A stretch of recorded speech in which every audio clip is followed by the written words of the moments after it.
What's good, y'all? Welcome to Rated Tape, and today we're going to be talking about a couple moves that the Raiders have made in the last 24 hours on the defensive side of the ball, some major moves. So let's go ahead and jump into that. But if y'all can, make sure to hit the like button, hit the subscribe button as well with the bell notifications so y'all get the latest updates when I drop videos. Appreciate y'all pulling up, so let's jump into it.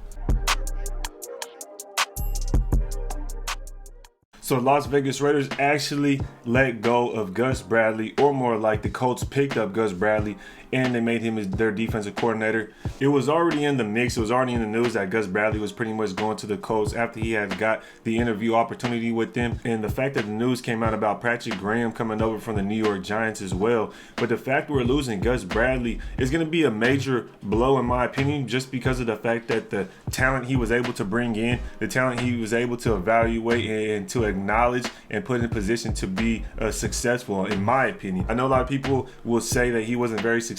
He did do better than Paul Gunther, but what is that really saying? It's not really saying much, right? But incongruent with that, the talent is undeniable. You see guys like Nate Hobbs, Trayvon Merrick, Malcolm Koonce, Divine Diablo, and then not only that, a lot of guys he was able to bring in free agency, like Casey Hayward. Definitely a guy that helped this defense, a guy that really stood out on the team. Denzel Perriman, definitely somebody that stepped up, Pro Bowl, came up huge, many tackles in every single game. Then you look at a guy like Darius Philon, pretty interesting guy that came off of a year or two of not even actually playing football because of some off the field issues. Gus Bradley was able to bring him in and have him be productive. So, I think Gus Bradley was definitely a vital piece to this last season's success. The way he was able to put players in position, I definitely want to give Gus Bradley some credit because I do like him. I did like him as a coach.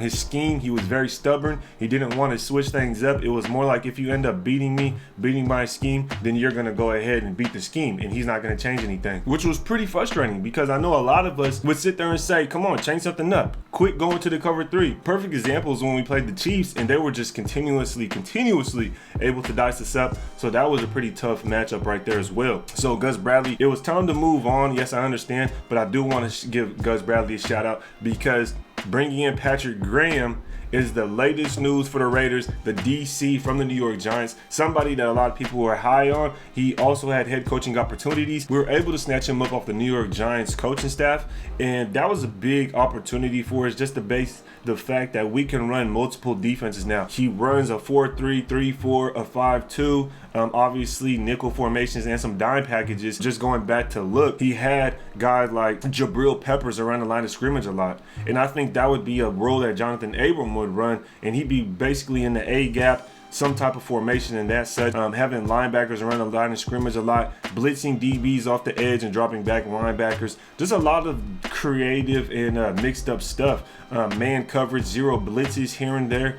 I went back and watched a little bit of film, and I've seen some of these things. Xavier McKinney for us would be Trayvon Merrick, and he was really able to fly Xavier McKinney that was last year and be able to be successful under Patrick Graham. Not only that, we got a dose of what the defense would be like if we just go back and watch us play against them this past year. Patrick Graham actually led this defense to a top 10 defense in 2020, which was the previous year, but last year the defense ended up being around 22nd in the league, which isn't the greatest, but as we all know, their offense wasn't that good. Their offense really hindered them. They have an infamous play to where they called a quarterback sneak on a 3rd and long backed up in their own end zone, which is an interesting play. So it just goes to show that's the kind of offense they were working with. You come over here to Las Vegas where we got a new play caller, Josh McDaniels. We know we have a good offense that could really get going. I think this is going to be a great combination between coaches. Great hire by Josh McDaniels and Dave Ziegler, able to come through with this hire out of Patrick Graham. So I appreciate y'all pulling up. Let me know down in the comments what you guys think of this hire. What do you guys think of bringing in a new DC and letting go of Gus Bradley? Did you like Gus Bradley? Was that your guy, or were you ready to move on and get something more creative, something like a Patrick Graham, to where we can have a multiple defense? I plan on breaking down some film of this defense when playing the Raiders, so that should be definitely interesting. Stay tuned for that. And if y'all can, make sure to hit the like button, hit the subscribe button, hit that bell notification, and get the latest updates and when I drop a new video. If you want to stay updated on the latest Raider news. Until next time, y'all, you already know what it is. Rate the tape.